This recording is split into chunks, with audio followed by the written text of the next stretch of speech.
So let's move on to the third piece of our puzzle, the hard drive. So we said before that the hard drive is kind of your long-term storage. So this is where you're probably used to putting all of your files. Your large music collection lives in your hard drive because it wouldn't fit in RAM. And if we shut off our computer, we probably don't want to lose all of the songs that we've downloaded. So they're instead going to sit on the hard drive. So today, there are basically two different types of hard drive on the market. So the first is an HDD, or a hard disk drive. And so this is what we've seen so far. The hard disk drive looks something like this. And it's about this large. So this is about 3.5 inches. This came from a desktop computer. The one in your laptop might be something like 2.5 inches or even smaller. So this is how big a hard drive is. And the way this hard drive works is by taking these platters, and it's going to be spinning them. And on these platters, these circular disks, where you can see there are 3 or 4 of them kind of stacked up. So there's one on the top here, but then you can see down here we kind of have at least 2 more sitting there. So this is where your data is actually stored. So your hard drive can typically store between 500 gigabyte to terabyte of data, which is a whole lot. Now, the way your hard drive stores this data is, again, it has to be in binary, because our computers talk in zeros and ones. So each of these platters is coated with this thin magnetic film. So because it's a magnetic film, it can have a charge, either a positive charge or a negative charge, which sounds a lot like a 0 or a 1. So that's actually how your data is encoded on your hard drive. If you want to store a 0, that means somewhere on one of these platters is going to be stored some negative charge or positive charge or whatever the hard drive decided, some negative charge that represents a 0. So this thing here, this arm, so this arm here is what's actually going to take care of reading and writing data. So if we want to write a 0 to the hard drive, we're going to send some current along this arm that says, I want to insert a small negative charge somewhere on one of those platters. If we want to read the data, we can say, OK, well, what type of charge is it? If it's a negative charge, we have a 0. If it's positive, we have a 1. Make sense? So this thing can now store on the order of several hundred gigabytes. So here's a hard drive from the early 1950s. And as you can see, it's being loaded into a plane, and it's much larger than a single person. Any guesses as to how much data this could store? Couple megabytes? Other guesses? Gigabytes? So this, what's that? Half a kilobyte. So this is actually a 5 megabyte hard drive from the early 1950s. So now, we've kind of gotten better at manufacturing these things. And the amount of space required to store either a 0 or a 1 magnetic charge is pretty small. But that's kind of a technology we've developed as the years have gone on, because it requires this arm here that's actually doing the reading and the writing. This has to be super precise if we're going to say that the amount of space required to store a 0 and a 1 is really small. That means this thing needs to physically move over it to write that 0 or read that 1. Is it made in the same design as old records? So is this made in the same design as? Not made in the same design, but it has the same kind of concept in terms of records and the arm, so on and so forth. Is it kind of the same, not an idea, of course, but does it do the same thing in terms of when you put, when you play a record and a record's playing and it's I'm not sure exactly how it works, but is it kind of along the same line? Yeah, no, it's very, very similar to how a record works. Yeah, exactly. So a vinyl record, there's just a couple key differences. So in a vinyl record, you have a physical track, and that track is kind of an indent in the record. And then when you want to play it, you have a needle that actually touches that track. So the difference here is that this arm is actually not touching any of these platters, so these circular disks. But actually, the distance between this arm and one of these platters is actually less than the width of a human hair. So not even dust can fit between one of these arms and the platters, which is crazy. The modern hard drives are incredibly precise.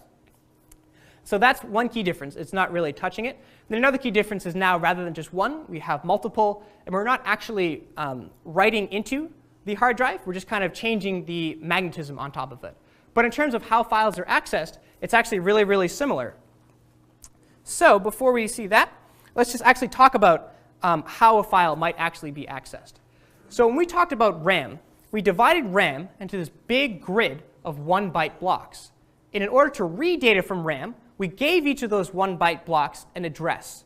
And that address was just a number. They started at 1 and they went up to as big as our RAM actually is.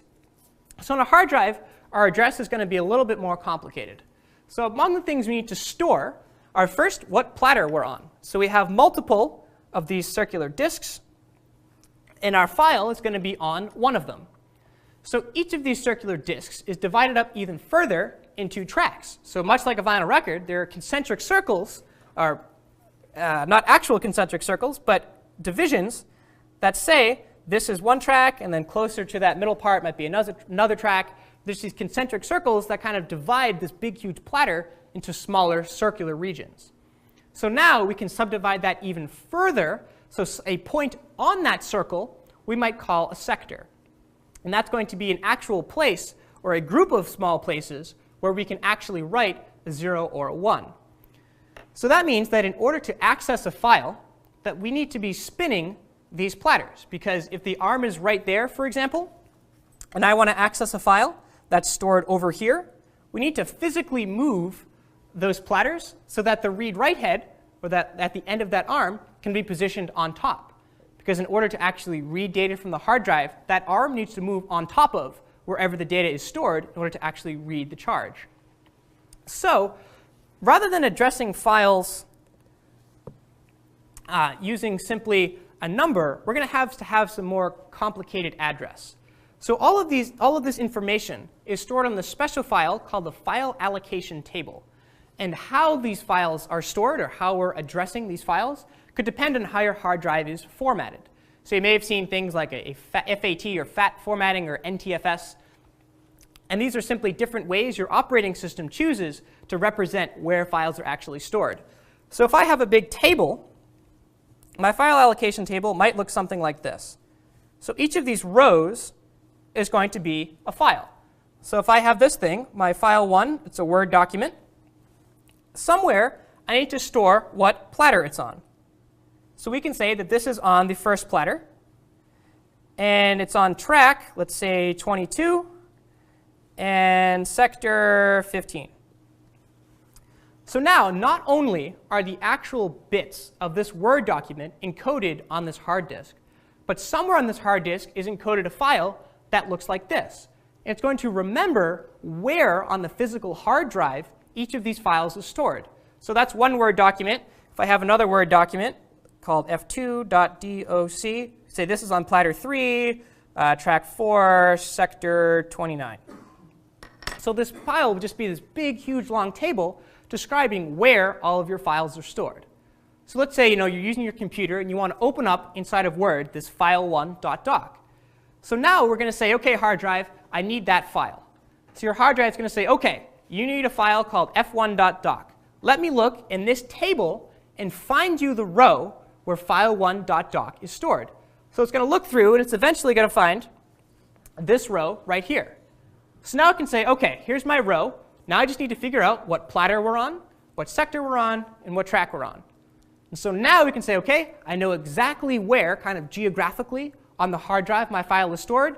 So now let's spin the disk and move the arm a little bit, and then we can actually read the data from that file.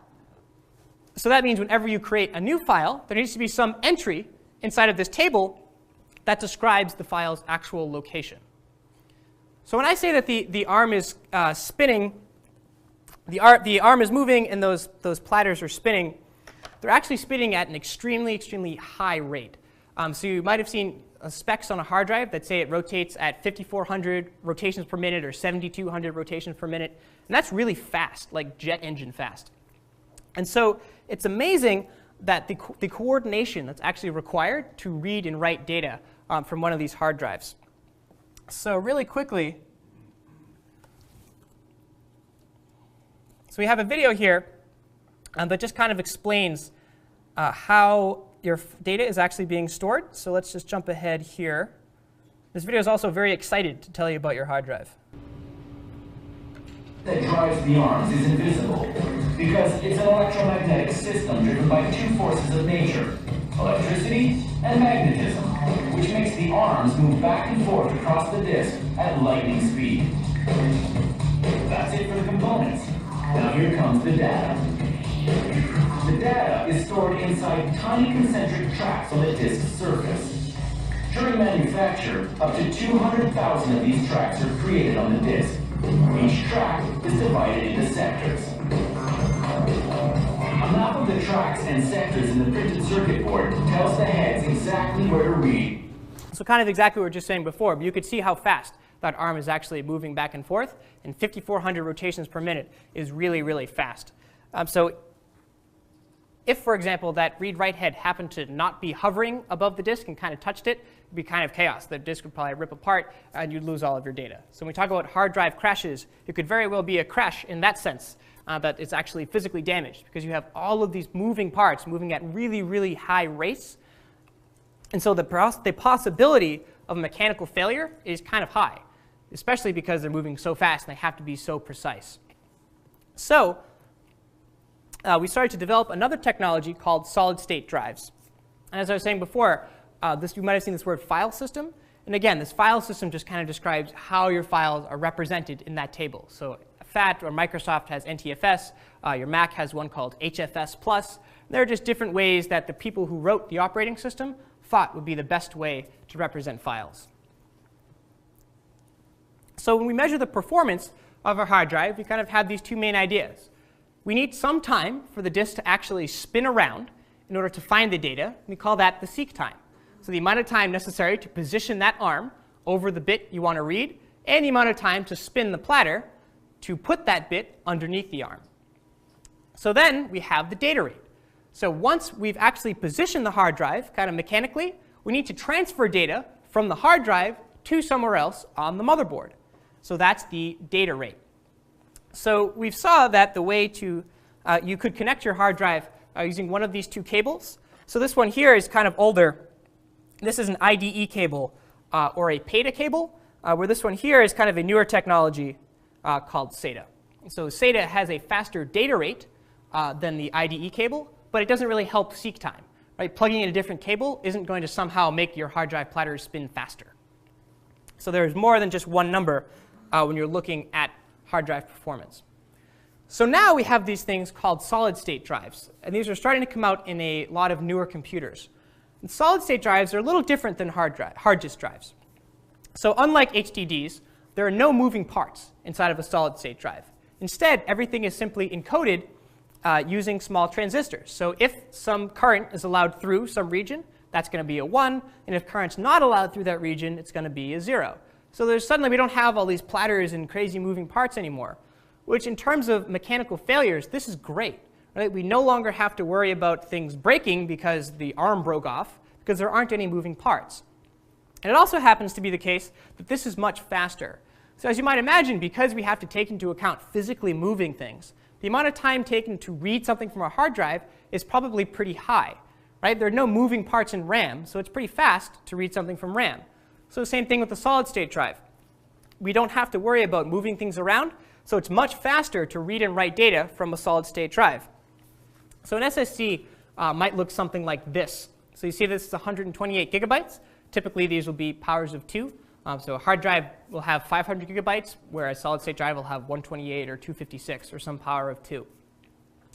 And so putting an SSD or a solid-state drive into your computer can actually make it a whole lot faster. Even if you don't touch your processor at all, your computer is just going to feel zippier and snappier because the amount of time taken to read a Word document is just much lower because you don't have to move things around. So we can, if you want, this is a quick video of comparing the performance of a hard drive and a solid-state drive side by side. But in the interest of time, we'll skip over that.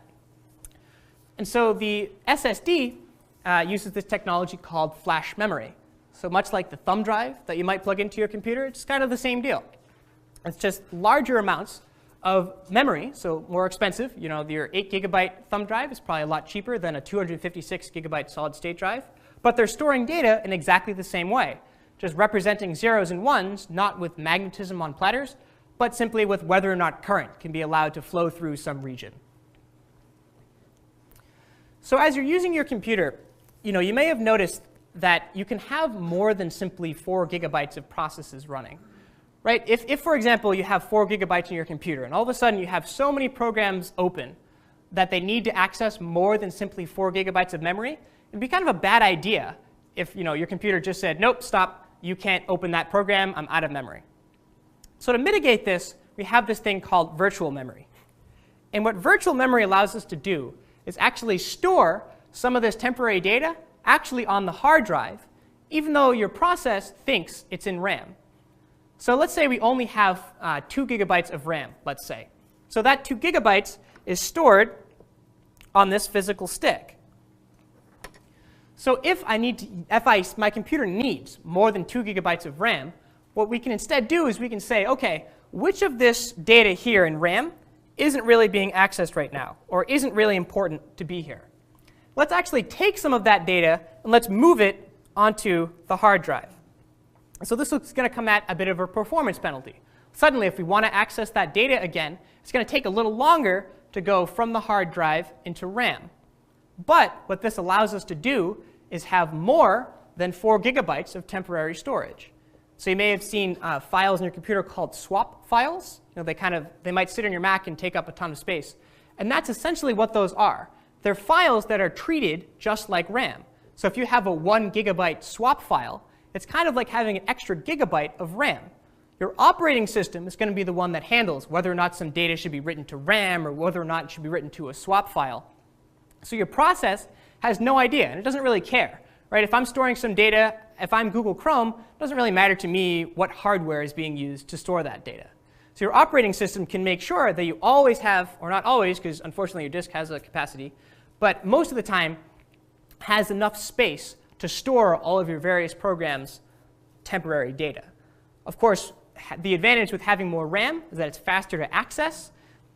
So even though I have the illusion of 128 gigabytes of RAM, it's actually going to be much slower as soon as I start needing to go and store that data on the disk when I run out of room in RAM. OK, so let's just recap kind of the pieces of memory we've seen so far. So at the top here, we have CPU registers. And these are kind of the fastest to access, but also the least amount of space. After that, we had the cache, where we can temporarily put data that we're going to need to access.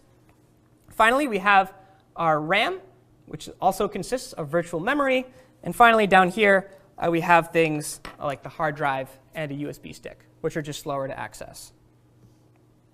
So in terms of capacity, we have something like this. So we saw an L1 cache has on the order of kilobytes. The L2 cache is slower to access, but we have megabytes of space now. And then we might have 4 gigs of RAM, 256 SSD space on our SSD, and maybe a terabyte on our hard drive. So in terms of access times, this is pretty interesting. So we said before that it's slower to access something, for example, on a hard drive than it is to access a register.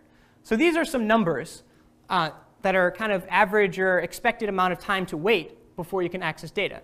So you see down here at the bottom that a 1 megabyte from a hard drive may take 20 seconds or 20 milliseconds to read, where reading something from the L1 cache might take a half a nanosecond. So these numbers are kind of meaningless. And so let's actually put this in some real-world terms. So let's just say that it takes a blink of an eye to read something from the L1 cache. So I looked this up. It takes you about 300 milliseconds to blink your eye. So we'll say that in the amount of time it takes you to blink your eye, we can read something from the L1 cache. So if that's true, we can read something from the L1 cache in a blink of an eye. It's going to take us 4 seconds to read something from the L2 cache. That's a pretty big difference. So guesses on the difference between the L2 cache and RAM? So how long would it take to read something from RAM, maybe? Any guesses?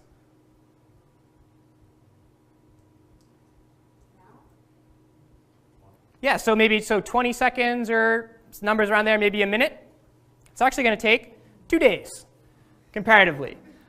So that's a huge, huge gap. So when we say that the L2 cache is faster, we mean it's faster, like way faster than going all the way to RAM to read something. OK, let's try this. So if it takes 2 days to read something from RAM, how long does it take to read from SSD? Wow, on the money, about a week. Yeah. So we basically say we multiply that by 4. So if that takes a week, That means that the amount of time it takes to read something from our hard drive is about 4.5 months. So hopefully this is a little more helpful than these stupid nanoseconds and milliseconds. So this is what we mean when we talk about performance. So reading something from a hard drive comparatively takes forever than reading a single number from a register. So that's why things like caching and virtual memory are really important. Right? If the cache didn't exist, then every time you needed to read something, it would take a few days. Where now that we've introduced the cache, it takes a much, much, much lower amount of time.